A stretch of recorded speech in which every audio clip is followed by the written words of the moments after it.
इधर रांची में छात्रों का धरना प्रदर्शन जारी है। हमारे सहयोगी अभय पराशर ग्राउंड जीरो पर ही हैं। सरकार से बातचीत को लेकर और आगे की रणनीति को लेकर प्रोटेस्ट कर रहे छात्रों ने क्या कहा है, आप उनकी रिपोर्ट से समझिए। रांची के जयपाल स्टेडियम में लगातार स्टूडेंट्स बैठे हुए हैं इस उम्मीद में और इस इंतजार में कि सरकार इन लोगों से बात करेगी और सीबीआई जांच की जो मांग है स्टूडेंट्स की वो मानेगी। जेपीएससी और जेएससी एग्जाम में जो धांधली है, जो गड़बड़ी है, उसको लेकर ये स्टूडेंट्स पिछले 12-13 दिन से लगातार बैठे हुए हैं। आज 4 स्टूडेंट्स यहां पर भूख हड़ताल पर भी बैठ गए हैं, लेकिन अब तक सरकार की तरफ से कोई औपचारिक ऐलान नहीं किया गया है कि क्या उनकी कमेटी इन स्टूडेंट्स से बातचीत करेगी, कब बातचीत करेगी। इसी को लेकर इन स्टूडेंट्स में अभी भी कोई इनको क्लियरिटी नहीं है। हमारे साथ कुछ स्टूडेंट्स मौजूद हैं। क्या नाम है आपका? जी, मेरा नाम ब्रज किशोर है। किशोर जी, आज प्रोटेस्ट का 12वां दिन है और मैं देख रहा हूँ आज भूख हड़ताल पर भी लोग बैठे हैं। कुछ कि हम लोग 12 दिन तक इंतजार किए, 11 दिन तक सरकार के कोई प्रतिनिधि यहाँ पे हम लोग से मिलने के लिए नहीं आया। हम लोग की मांग बहुत ही जायज़ है। हम लोग का उम्र पार हो रहा है, हम लोग का भविष्य दाव पे लगा हुआ है। हम लोग 11 दिन तक सरकार से मांग किए। यदि सरकार 11 दिन तक जब हम नहीं सुने, हमारे 4 साथी अभी आमरण अनशन पे बैठे हुए हैं। अब जब तक सरकार हमारी मांगे नहीं मानेगी, सरकार का कोई प्रतिनिधि मिलने के लिए नहीं आएंगे। हमारी बस 3 ही मांग है। एक है जो भी एजेंसी के अंदर जितने एग्जाम हुए सब रद्द हो, उसकी जांच TDPL एजेंसी के अंदर जितने एग्जाम हुए सब रद्द हो, उसकी CBI TDPL के बारे में मैं समझना चाह रहा हूँ, क्योंकि TDPL की बात कंपनी को लेकर उसके जो मैनेजर हैं अभय तिवारी, इसको लेकर बहुत सवाल खड़े हो रहे हैं। तो TDPL किस तरीके से गड़बड़ी आपको लगता है, किस एंगल पर गड़बड़ी की गई? सर, वो TDPL हर एक लेवल पे, हर एक स्तर पे वो गड़बड़ी की है। क्योंकि कोई कमीशन होता है ना, तो अपना एक काम किसी एक एजेंसी को देता है। जेपीएससी एक ऐसा एकमात्र कमीशन है, अपना हर एक काम, एग्जाम लेने का, क्वेश्चन सेट करने का, OMR चेक करने का, क्वेश्चन फिर मेंस लेने का, सब काम एक ही कंपनी करती थी। और अभय तिवारी जैसा TDPL का कंपनी का जो मार्केटिंग मैनेजर है, वो मार्केट पे हर गली मोहल्ला में अपना दलाल सेट करके रखा हुआ था। अभी जो रेड्स हुई हैं, CID ने रेड की, उसमें हाल फिलहाल में ही चेक मिले हैं, कई करोड़ रुपए के चेक मिले हैं अलग अलग जगहों से, और अभय तिवारी को गिरफ्तार भी किया है। अब क्या कुछ मांगे हैं आप लोगों?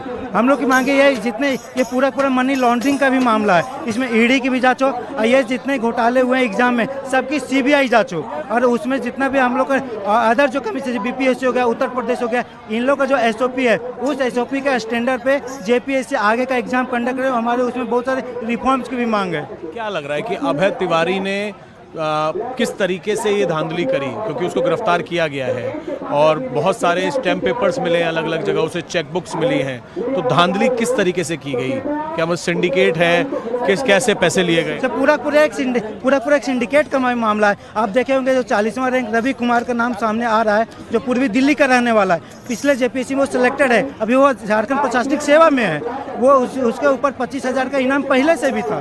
तो मैं ये समझना, हम लोग की बुद्धि ही नहीं काम कर रही है कि किस प्रकार से वो आप रिक्रूट करते हैं और किस प्रकार से वेरिफिकेशन आप करते हैं। क्योंकि किसी का भी यहाँ पे जॉब लगता है ना, तो पुलिस वेरिफिकेशन होता है। आप किस प्रकार से वेरिफिकेशन किए थे? अभी आप लोगों की कोई बातचीत हो पाई है? जैसे कल हेमंत सोरेन कह रहे थे कि वो स्टूडेंट्स के साथ हैं, कोई बातचीत हो पाई है कोई कमेटी को लेकर? अभी देखिए, कांग्रेस के द्वारा एक अभिवक्ता आए हुए थे, उनके द्वारा हमें आश्वासन दिया गया है कि हम लोग शाम 5 बजे मीटिंग करके सरकार से आप लोगों को बताएंगे कि क्या हो रहा है क्या नहीं। उससे के अलावा गवर्नमेंट की ओर से कोई अभी तक हम लोगों के पास आया नहीं है वार्तालाप करने के लिए। 25 तारीख से लगातार हमारी प्रोटेस्ट चल रही है। कल से हमारे भाई बहनें भूख हड़ताल पर है। अभी तक गवर्नमेंट की ओर से कोई संदेशा हम लोग तक पहुँची नहीं है। नहीं। आपका क्या नाम? जूलियस फुचिक। आप भी एस्पिरेंट? हाँ। कि मैं देख रहा हूँ जो TDPL कंपनी है उसकी कार्यशैली पर सवाल खड़े हो रहे हैं। वो बैंड थी पहले, तो किस तरीके से आपको लग रहा है कि ये पूरा घोटाला हुआ है? TDPL कंपनी या फिर अभय तिवारी ने किस तरीके से गड़बड़ी करी? जिस तरह से पूरे देश भर में, इवन यूपी में सभी जगह TDPL कंपनी को बंद किया गया, तो झारखंड सरकार आखिर क्यों रिस्पॉन्सिबिलिटी देती है उन्हें, तो आप एग्जाम कंडक्ट करवाओ? एक क्वेश्चन मार्क है गवर्नमेंट के लिए। ठीक है। दूसरी बात है, जिस तरह से पैसा ले के पेपर बचाए, एक बंदा, ये देखिए कौन सा भगवान का दूत है हमको लोग समझ में नहीं आता, अभय तिवारी। ठीक है, फोकस मारिए कैमरामैन। एक व्यक्ति, 1 नहीं 2 नहीं 5 नहीं, माने कि छः सात एग्जाम कंडक्ट करता है। सिर्फ यही नहीं, इनके खानदान में जितने लोग हैं ना, भैया भाभी चाचा मौसा मौसी दादा दादी, सब लोग पास कर जाते हैं। ठीक है, हमारा जो कैंडिडेट है 299 नंबर ला रहा है, वो बेटा फेल। ये सिस्टम है। ठीक है, इसीलिए हम आपके माध्यम से सरकार को बोला चाहते हैं, तो टीडीपीएल कंपनी ने जितने सारे एग्जाम कंडक्ट करवाए हैं अभी तक, इवन जेट के एग्जाम भी और जवाब जो एग्जाम है, सारे एग्जामों को रद्द किया जाए। फर्स्ट। दूसरी है जेपीएससी को एकदम पूरी तरह से मतलब रद्द किया जाए, रिफॉर्म किया जाए, टॉप से लेकर बॉटम जितने पदाधिकारी सबको हटा के फेंको है, नए सिरे से रिफॉर्म किया जाए। झारखंड में छात्रों का ये आंदोलन और तेज हुआ है। 4 और छात्र अब अनशन पर बैठ गए हैं। सविता कुमारी, राहुल, उमा, हबीबा और रुपेश पाल, इन्होंने भूख हड़ताल शुरू कर दी है। छात्रों ने कहा है कि जब तक कि उनकी मांगे पूरी नहीं होती तब तक वो भूख हड़ताल जारी रखेंगे। रांची के अंदर आज से कुछ स्टूडेंट जो हैं वो भूख हड़ताल पर हैं। कल शाम से ही उन्होंने भूख हड़ताल का ऐलान कर दिया गया था। 2 छात्र और 2 छात्राएं इस वक्त यहाँ पर भूखे प्यासे बैठे हुए हैं और जो जयपाल स्टेडियम है उसमें एक तरफ छात्र प्रदर्शन कर रहे हैं, दूसरी तरफ 4 छात्र ऐसे हैं जो आज देवेंद्र महतो के अलावा भूख हड़ताल पर बैठ गए हैं और इनकी मांग है टीडीपीएल द्वारा आयोजित सारे एग्जाम शीघ्र रद्द किए जाएं। क्या नाम है आपका? रुपेश कुमार पाल। भूख हड़ताल का फैसला आपने कब से लिया, कब से भूख हड़ताल पर हैं? हम लोग कल से हैं, 2 दिन आज हुए हैं। अभी आप लोग अपनी मांग रख रहे थे, ये फैसला क्यों लेना पड़ा? सर हम लोग इससे पहले भी पीसफुल प्रोटेस्ट किया था सरकार के खिलाफ, क्योंकि आज से धांधली नहीं है सर। जब से इनकी सरकार बनी है तब से हर एक एग्जाम में इनका धांधली चली है सर। तब से लेकर हम लोग आवाज़ उठाते रहे हैं, लेकिन आज तक सरकार के कान में जूं तक नहीं रेंगता है। इसलिए आज मजबूरन अभी भी हम लोग यहाँ से 10 दिन प्रोटेस्ट में बैठे थे, पीसफुल प्रोटेस्ट है। हम लोग कैंडल मार्च किए, संविधान मार्च किए और क्या उसके मसाल जुलूस भी मार्च किए, फिर भी सरकार को कान में तक आवाज़ नहीं गया। फिर मजबूरन हम लोग को कल से भूखा ताला बैठना पड़ा, लेकिन आज तक सर सरकार की टीम आज तक हम लोग से मिलने तक नहीं है। अभी आप लोगों की जो मेन मांगे हैं, एक तो सीबीआई को ट्रांसफर, टीडीपीएल को लेकर क्या कहना है? सर टीडीपीएल एजेंसी जो है सर टीडीपीएल एजेंसी के जो मार्केटिंग मैनेजर है अभय तिवारी जो हैं सर, इतने बड़े करप्टेड है वो खुद झारखंड के 12 एग्जाम क्वालिफाइड किया है। आप खुद तो के एग्जाम क्वालिफाई किए हैं और अपने घर के बहुत सारे मेंबर को भी क्वालिफाइड किए हैं सर। वो क्वालिफाइड तो दूर की बात, टॉप रैंकर 1-2 में आते हैं वो सर। आप वो जिस एजेंसी के आप ब्रांच में मार्केटिंग मैनेजर हैं, आप एग्ज़ाम भी कंडक्ट करवा रहे हैं और आप एग्ज़ाम खुद भी लिख रहे हैं और आप सर सेकेंड टॉपर करते हैं सर। कहीं ना कहीं तो जाँच की मतलब फंसता है, लेकिन आज तक सरकार जाँच नहीं की। और भी कुछ छात्राएं भी हैं। 2 आप देखिए, 2 यहाँ पर छात्र हैं जो कि इस वक्त भूख हड़ताल पर हैं और ये कह रहे हैं कि सरकार के कान पर जूं नहीं रख रही है, सरकार इनसे मिलने नहीं आ रही है। कुछ छात्राएं भी हैं। क्या नाम है आपका? हबीबा। आप क्या कोर्स कर रहे हैं, मतलब किस चीज़ की तैयारी कर रहे हैं? जी मैं जेपीएससी का प्रिपरेशन करती हूँ। अभी ये बताइए कि अभी सरकार से कोई लग रहा है कोई कम्युनिकेशन हो पाया है और क्या कुछ मांगे हैं? 12 दिन से आप लोग प्रदर्शन कर रहे थे, अब भूख हड़ताल पर क्यों आना पड़ा? जी सर, कल जैसे 11वां दिन था, तो कल हमारे जो इस झारखंड राज्य को बनाने में बहुत बड़ी अहम भूमिका निभाते हैं शिबू सोरेन, जो माननीय मुख्यमंत्री जी के पिताजी हैं, तो उनका पुण्यतिथि था। कल हम लोगों ने उनके नाम पे श्रद्धांजलि भी अर्पित की और हमें बड़ी उम्मीद थी कि कल हमारे लिए कुछ ना कुछ आउटपुट निकल करके सामने आएगा। माननीय मुख्यमंत्री जी हमारे लिए कुछ ना कुछ ज़रूर करेंगे, बट हमें कुछ भी कल आउटपुट नज़र नहीं आया। देन हम लोगों ने डिसाइड किया कि अब हम लोग आमरण अनशन पे बैठेंगे, क्योंकि सर हम लोगों ने इससे पहले और भी कई चीज़ें जो हमारा हथियार होता है, संविधान हमें ये ताकत देता है कि हम लोग आमरण अनशन कर सकते हैं, शांतिपूर्ण ढंग से कर सकते हैं, धरना प्रदर्शन कर सकते हैं। तो हम लोगों ने मसाल जुलूस भी निकाला, संविधान मार्च भी निकाला, कैंडल मार्च भी निकाला। इन सारी चीज़ों से कहीं ना कहीं हम सरकार तक अपनी बातों को पहुंचाने का कोशिश कर रहे थे कि वो सुने कि यहाँ के बच्चे तितर बितर हो रहे हैं, इतनी तकलीफ में हैं, त्रस्त हो चुके हैं, बट उन्होंने अनसुनी कर दी हमारी बातों को। तो इसलिए हमें कल आमरण अनशन पर बैठना पड़ा मजबूर होकर के। क्यों? एक आखिरी रास्ता हमारा यहीं बचा हुआ है, आमरण अनशन। तो हम लोगों ने अन्न त्याग दिया है कल से ही। अगर सरकार हमारी सारी मांगों को यथाशीघ्र पूरा नहीं करती है तो मैं अन्न ग्रहण नहीं करूंगी, चाहे कुछ भी हो जाए। मैं घर से कफन बांध के निकली हूँ इस बार। मुझे मरना पड़ा तो मुझे कोई दिक्कत नहीं है, मुझे मरना भी पड़ा तो मैं खुद के लिए, खुद के हक के लिए, इन युवाओं के लिए, हमारे जो झारखंड की जेंजी है, बच्चों के लिए मैं खुद का बलिदान देने के लिए भी तैयार हूँ।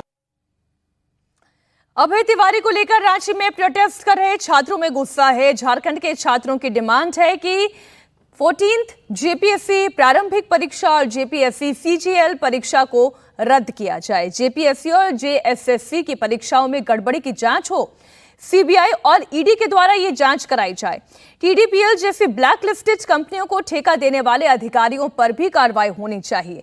परीक्षाओं में देरी के कारण ओवरएज हो चुके युवाओं को आयु सीमा में छूट मिलनी चाहिए।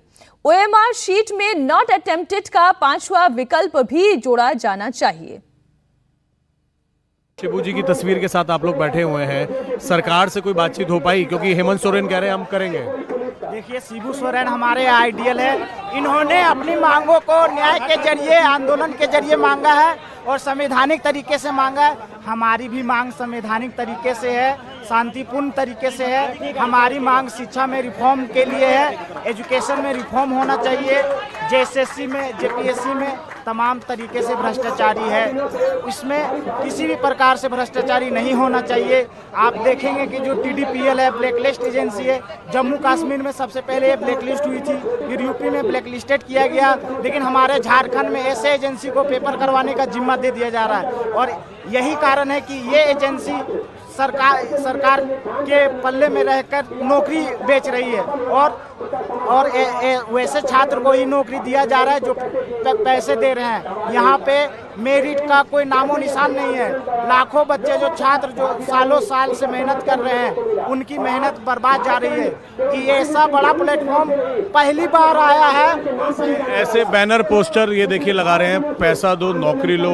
हेमंत सोरेन की तस्वीरें यहाँ पर लगी हुई हैं। आपके सर, अभी तक आपने देख रहे हैं कि झारखंड में जैसे सीजीएल का मुद्दा, जेपीएससी का मुद्दा, सरकार को जिससे पैसे का कमाई हो रहा है सर, उसको सरकार जल्दी से नियुक्ति प्रक्रिया को जल्दी करवाती है। लेकिन एक हम आपसे भी बोलना चाह रहे हैं कि आप इस पे भी ध्यान दीजिए कि जिससे सरकार को कमाई नहीं हो रही है, उसको कैसे वैकेंसी रद्द करती है। वैकेंसी ऐसे नहीं सर, 5 साल बर्बाद करके, देखिए 5 साल बर्बाद करके आंसू लिपि की भर्ती 2022 में आई थी सर, और पुनः 24 में फिर निकाल कर फिर सरकार अब जाके कैंसिल की है सर। आपके माध्यम, आपके चैनल के माध्यम सरकार आपके ये हमारा आंसू लिपि का फॉर्म है, 2022 में आता है, 23 में रद्द हो जाता है परीक्षा लेके, फिर 25 में आता है, फिर आयोग इसको 26 में वापस ले लेता है। जबकि हम लोग 5 साल से इसको मेहनत कर रहे हैं। ये शॉर्ट हैंड है सर, शॉर्ट हैंड एक दिन में नहीं होता है, ये एक नया लैंग्वेज है।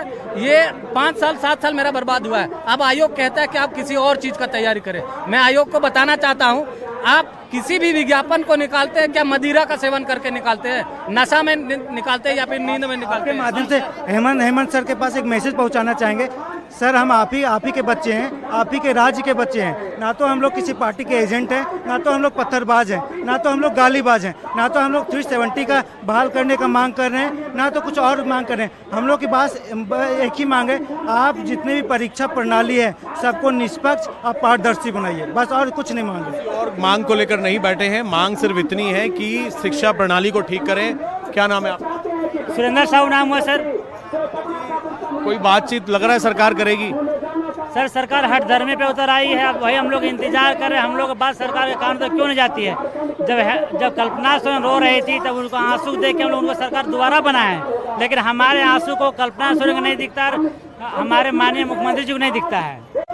हम लोग उसी के बच्चे, हम लोग उसको वोट देकर बनाए यार। आज देखिए हम लोग दर दर भटक रहे, रो रहे हैं। हम लोग को सारा सीट बेच दे रहा है, जैसे कि टीजीटी। टीडीपीएल के बारे में क्या जानकारी है, कैसे फ्रॉड करती है? सर, टीडीपीएल देखिए, टीडीपीएल सरकार इतनी बहरे हो गई है कि जब जेएसएससी ने टीडीपीएल को ब्लैकलिस्टेड किया, फिर भी उसको जेपीएससी का एग्जाम करने का नहीं मिल गया। तो टीडीपीएल कंपनी और सरकार के बीच में साठ गांठ बहुत है कि ये पैसे पे डील होती है कि इतना पैसा हम देंगे, और उसी कारण तो सरकार भी मिली हुई है। और ये जेपीएससी हो गया, सीजीएल हो गया, पीजीटी हो गया, ये सारा बेचा गया है अभय तिवारी के द्वारा। और अभय तिवारी सरकार और टीडीपीएल का दुलरुआ है और एक वैलिड दलाल बोलिए उसको सर। अभय तिवारी के बारे में क्या पता लग रहा है, किस तरीके से उसने सारे एग्जाम क्रॉस कर लिए और अब उसको गिरफ्तार किया गया? हमको तो लग रहा है सर, अभय तिवारी के पास भी शक्ति है, क्योंकि उन्होंने एक नहीं 5 एग्जाम को क्वालिफाई करके बैठे हुए हैं। अगर ऐसा है तो आके हम लोगों को पढ़ाएं। हम लोग तो यहाँ बेकार ही प्रोटेस्ट कर रहे हैं उन्हीं के द्वारा पढ़ करके, और हम लोग अभी जा करके एग्जाम देते और पास हो जाते। ये अभय तिवारी नाम का जो बंदा है ना, वो हम लोगों के साथ खिलवाड़ किया है, जो जेपीएससी है उनके साथ खिलवाड़ किया है।